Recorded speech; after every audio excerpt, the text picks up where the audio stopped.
कभी कभी सोचती हूँ कि इंसान सच में कितना कमजोर होता है। हम जो सबसे ज्यादा चाहते हैं वही चीज सबसे पहले खो देते हैं, और जब वो चला जाता है तब एहसास होता है कि गलती हमारी ही थी। मैं ये कहानी इसलिए नहीं सुना रही कि लोग मुझे माफ कर दें, बल्कि इसलिए कि शायद मेरा दिल थोड़ा हल्का हो जाए। मेरा नाम अब किसी के लिए मायने नहीं रखता। बस इतना जान लीजिए कि मैं 24 साल की हूँ और मेरी जिंदगी में एक ऐसा सच है जिसे मैं जितना छुपाने की कोशिश करती हूँ उतना ही वो मुझे भीतर से तोड़ता रहता है। उसका नाम आरव था। वो मेरी जिंदगी का सबसे अच्छा हिस्सा था। अगर कोई मुझसे पूछे कि सच्चा प्यार कैसा होता है तो मैं बस उसका नाम लूंगी। वो सबके लिए अच्छा था, नम्र, सच्चा और भरोसेमंद, लेकिन मैं उसके लायक नहीं थी। हम कॉलेज में मिले थे। पहली बार जब मैंने उसे देखा तो वो एक पेड़ के नीचे बैठकर किसी बुजुर्ग को मोबाइल चलाना सिखा रहा था। उस वक्त मुझे लगा दुनिया में अब भी ऐसे लोग बचे हैं जो बिना किसी मतलब के अच्छा काम करते हैं। शायद उसी दिन मैंने उसे पसंद करना शुरू कर दिया था। धीरे धीरे हमारी बातें बढ़ीं। वो मुझे समझता था, मेरी हर बात सुनता था, मेरे झूठ तक को पहचान लेता था, पर कुछ नहीं कहता था।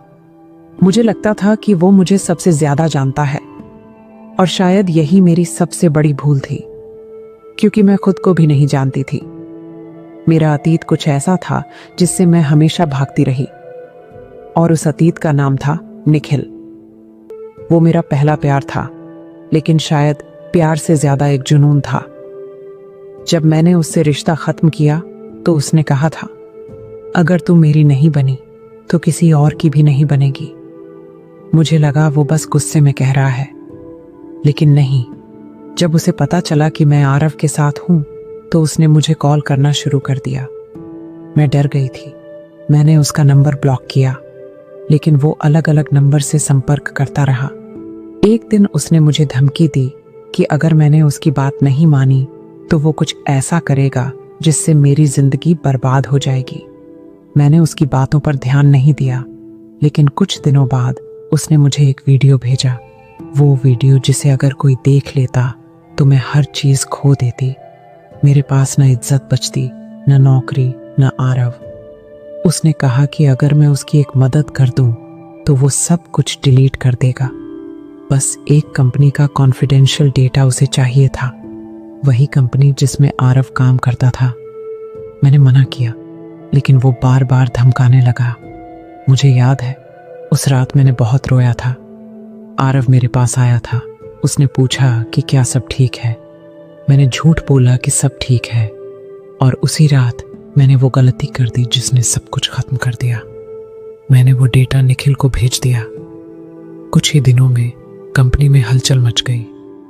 इंटरनल इन्वेस्टिगेशन शुरू हो गई और सारे सबूत आरव की तरफ इशारा कर रहे थे। उसे सस्पेंशन मिल गया। उसने हर किसी को समझाने की कोशिश की कि वो निर्दोष है, पर किसी ने नहीं सुना। वो मुझे बार बार कहता था, तुम मुझ पर भरोसा करती हो ना, और मैं हर बार सिर हिला देती थी, पर अंदर से जानती थी कि सच कुछ और है।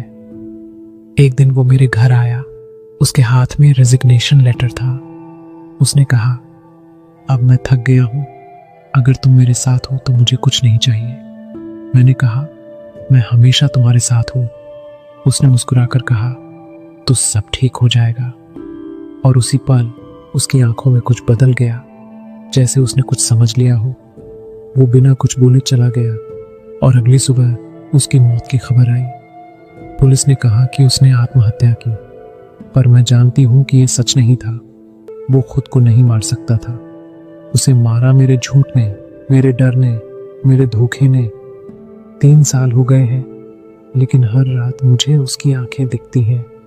वो आंखें जो पूछती हैं, क्यों किया तुमने ऐसा? और मेरे पास कोई जवाब नहीं होता। लोग कहते हैं कि वक्त सब ठीक कर देता है, लेकिन वक्त सिर्फ जख्मों को गहराता है। मैंने कई बार सोचा कि मैं सब कुछ खत्म कर दूं, लेकिन शायद मेरी सजा यही है कि मैं जिंदा रहकर हर दिन वो सब याद करूं जो मैंने खो दिया। कभी कभी लगता है कि वो लौट आएगा, किसी सपने में, किसी खामोश पल में। शायद मुझसे फिर पूछे, अब झूठ नहीं बोलोगी ना? और मैं बस मुस्कुरा दूं, क्योंकि अब मेरे पास सिर्फ एक सच्चाई बची है कि मैंने प्यार किया था, पर प्यार को ही धोखा दे दिया, और यही मेरी सजा है। मैं हर दिन उसी दिन में अटकी हुई हूं जिस दिन आरव चला गया था।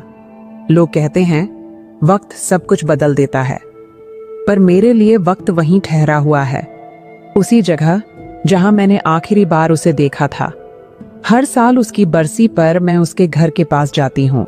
वहां एक पुराना बेंच है जहां हम अक्सर बैठते थे। वही जगह अब मेरी सजा बन गई है। वहीं बैठकर मैं उससे बातें करती हूँ, जैसे वो अब भी सुन रहा हो। लेकिन इस साल कुछ अलग था। जब मैं वहां पहुंची तो उस बेंच पर पहले से कोई बैठा था, एक अधेड़ उम्र का आदमी जिसका चेहरा मैंने पहले कभी नहीं देखा था। मैं चुपचाप पीछे खड़ी रही। उसने बिना मेरी तरफ देखे कहा, तुम वही हो ना जिसने उसे धोखा दिया था? उसकी आवाज सुनकर मेरा शरीर सिहर गया। मैंने कुछ नहीं कहा। वो धीरे धीरे उठा और चला गया, लेकिन उसके जाते जाते उसने एक लिफाफा मेरे सामने रख दिया।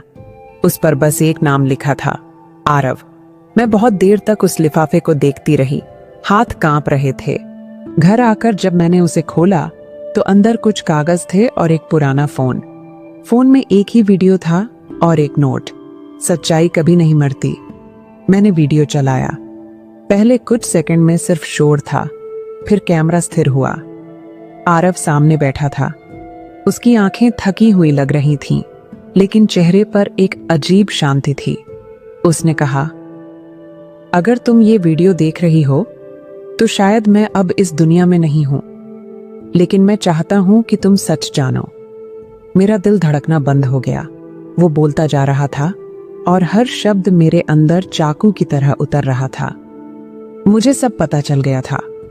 उस रात जब मैंने तुम्हारी आंखों में देखा, मुझे समझ आ गया कि तुम झूठ बोल रही हो।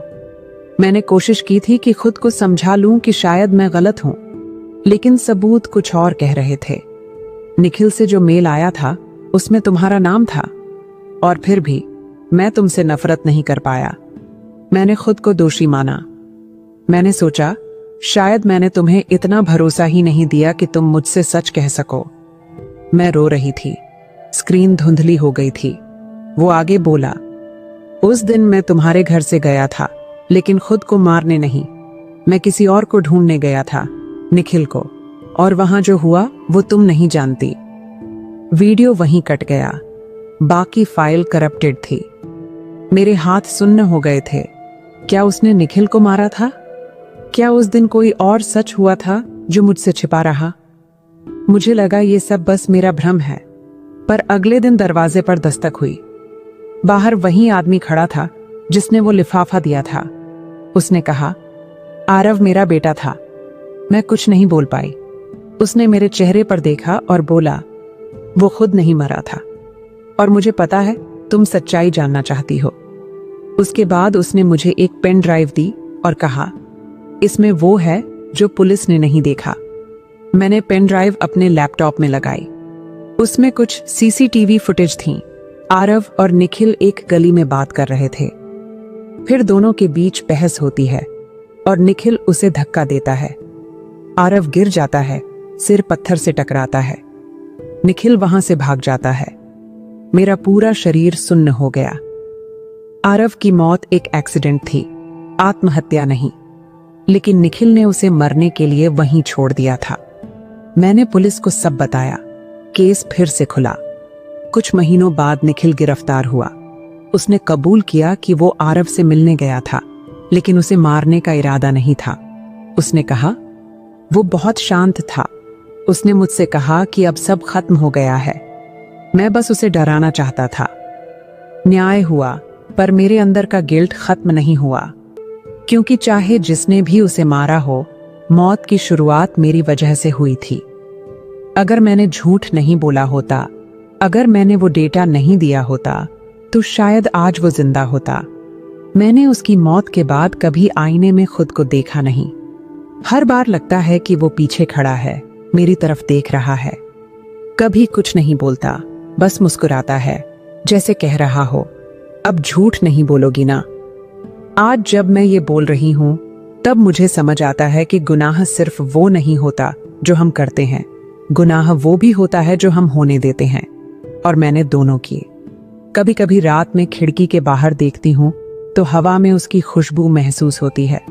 शायद वो अब भी यहीं है। मुझे माफ नहीं कर पाया, लेकिन मुझे छोड़ भी नहीं पाया। मैंने किसी को सब कुछ बता दिया है, पुलिस ने केस बंद कर दिया है, लेकिन मेरे अंदर की सजा अब भी जारी है। अब मैं हर रोज उसके नाम का एक पत्र लिखती हूँ जिसमें एक ही बात दोहराती हूँ, मुझे माफ कर दो।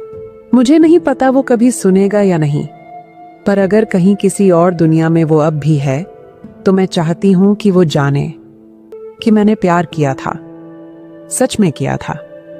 बस डर ने उसे मुझसे छीन लिया। और अब जब डर चला गया है तो मेरे पास सिर्फ सन्नाटा बचा है। मैंने सोचा था कि जब सच्चाई सामने आ जाएगी तो सब खत्म हो जाएगा। निखिल गिरफ्तार हुआ, केस बंद हुआ और सबने कहा कि अब मुझे चैन मिलना चाहिए, पर चैन जैसी कोई चीज बची ही नहीं थी। सच ने मुझे राहत नहीं दी, बस मेरे जख्मों को नया नाम दे दिया, गुनाह। हर सुबह जब सूरज निकलता तो उसकी रोशनी मुझे जला देती। मुझे लगता जैसे ये दुनिया मेरे जैसी किसी को बख्श नहीं सकती। मैंने नौकरी छोड़ दी, दोस्तों से बात करना बंद कर दिया। अब मेरा दिन बस उसकी यादों में कटता था। कभी कभी मैं आरव के पुराने मैसेज पढ़ती थी। उसकी आखिरी लाइन अब भी मेरे फोन में है, सच हमेशा देर से आता है लेकिन आता जरूर है। शायद उसने खुद के लिए कहा था या मेरे लिए, पता नहीं। एक दिन मैं उसकी मां से मिलने गई। वो दरवाजे पर खड़ी थीं, थकी हुई, पर उनकी आंखों में नफरत नहीं थी। मैंने बस इतना कहा, मुझे माफ कर दीजिए। वो कुछ पल चुप रही, फिर बोली, माफी तो वो मांगते हैं जिन्हें उम्मीद होती है कि सब ठीक हो जाएगा। तुम्हें माफी नहीं, सजा चाहिए। उनकी ये बात मेरे भीतर उतर गई। उस दिन से मैंने तय कर लिया कि मुझे अपनी सजा खुद ढूंढनी है। मैंने उस कंपनी में जाना शुरू किया जहां आरव काम करता था। अब वो कंपनी मुश्किल से चल रही थी। कई लोग जा चुके थे, कई डिपार्टमेंट्स बंद हो चुके थे। मैंने वहां जाकर वॉलंटियर करना शुरू किया, आरव के नाम से। लोगों ने पहले मुझे पहचान लिया, कई ने ताना भी मारा, लेकिन मैंने कुछ नहीं कहा। हर दिन वहां काम करती, बिना किसी पहचान के। धीरे धीरे लोगों ने मुझे स्वीकार कर लिया, लेकिन मैं खुद को अब तक माफ नहीं कर पाई थी। एक दिन पुराने स्टोरेज रूम को साफ करते हुए मुझे आरव की एक डायरी मिली, धूल से ढकी, किनारे फटे हुए पन्ने। मैंने उसे खोला। पहले पन्ने पर लिखा था, अगर कभी मेरा सच किसी को तकलीफ दे तो समझ लेना कि मैंने वो सच प्यार से कहा था। मैं पन्ने पलटती रही। हर पन्ने में उसके बारे में कुछ नहीं था, बल्कि मेरे बारे में था।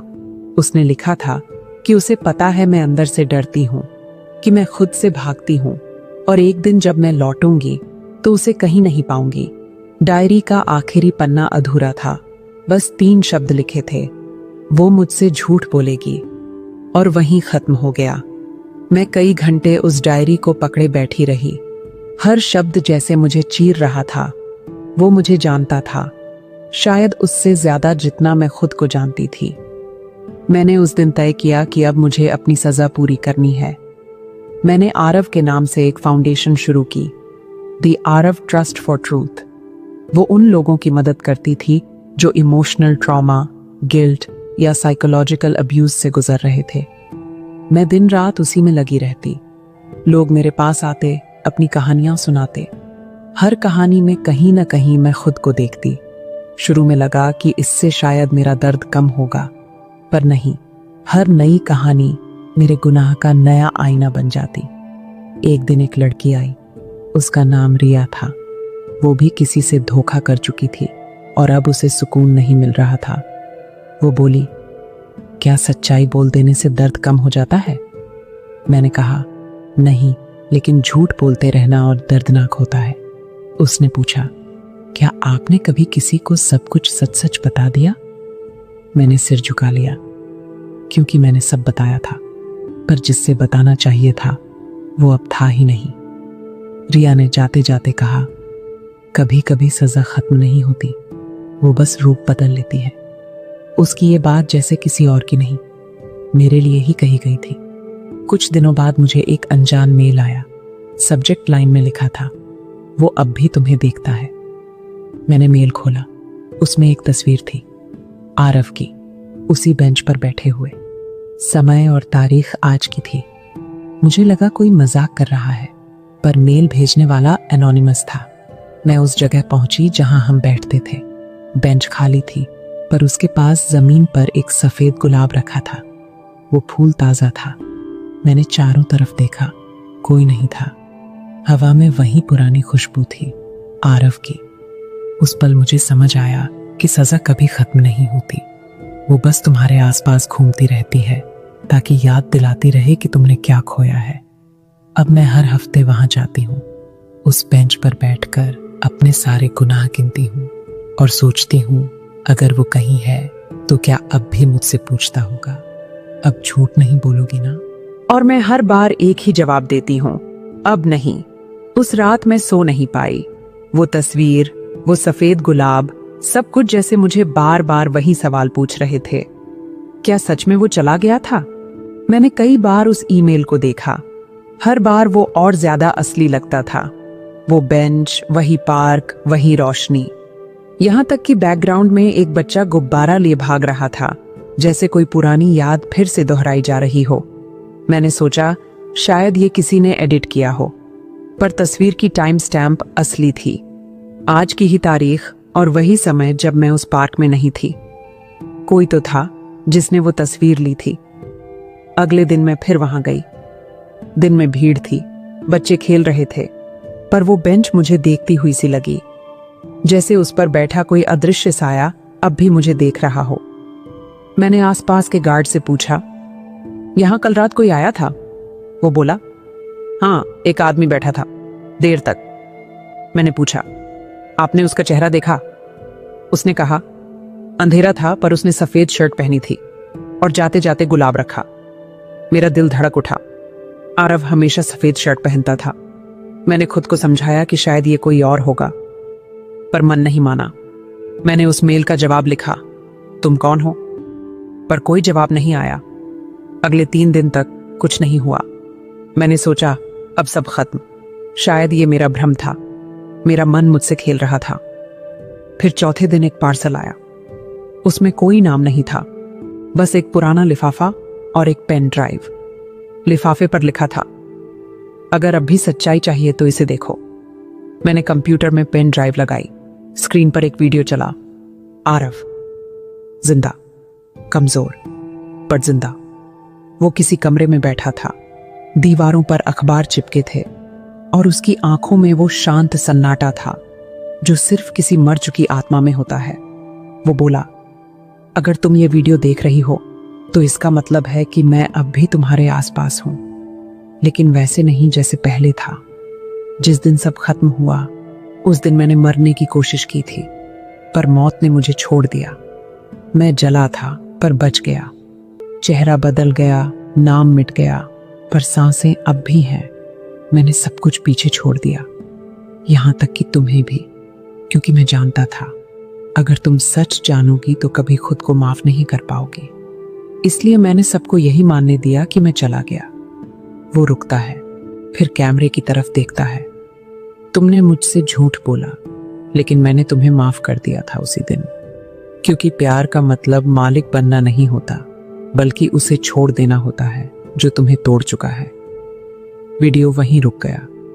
मैं कई मिनट तक स्क्रीन देखती रही। मेरा दिमाग सुन्न था। आरव जिंदा था और उसने मुझे माफ कर दिया था सालों पहले। फिर मैंने खुद से पूछा, अगर उसने मुझे माफ कर दिया तो मैं अब तक खुद को क्यों सजा दे रही हूं? उस रात मैं फिर उसी पार्क गई। वो बेंच अब भी वहीं थी। मैंने वहां एक सफेद गुलाब रखा और पहली बार खुद को रोने दिया बिना किसी रोक के। रोना अजीब था। पहली बार उसमें दर्द से ज्यादा राहत थी, जैसे किसी भारी बोझ को जमीन पर रख दिया हो। मैंने आसमान की तरफ देखा और कहा, तुम सही थे आरव, सच देर से आता है लेकिन आता जरूर है। उसके बाद मैंने द आरव ट्रस्ट का नाम बदल दिया। अब वो द ट्रूथ लिव्स फाउंडेशन बन गई, क्योंकि अब मैं सिर्फ पछतावे में नहीं जीना चाहती थी, बल्कि सच्चाई के साथ आगे बढ़ना चाहती थी। मुझे नहीं पता वो कहाँ है या क्या कभी मुझसे मिलेगा, लेकिन अब मुझे उस जवाब की जरूरत नहीं, क्योंकि जो मैं खो चुकी थी वो कोई और नहीं, मैं खुद थी। और आज मैंने खुद को फिर से पा लिया है। अब भी हर साल 10 अप्रैल को मैं उस बेंच पर सफेद गुलाब रखती हूँ। कभी कभी हवा चलती है और गुलाब गिरकर मेरे पैरों के पास आ जाता है, जैसे कोई अदृश्य हाथ अब भी मुझसे कह रहा हो, अब सच बोलती रहना। और मैं मुस्कुरा देती हूँ, क्योंकि अब झूठ बोलने की कोई वजह नहीं बची।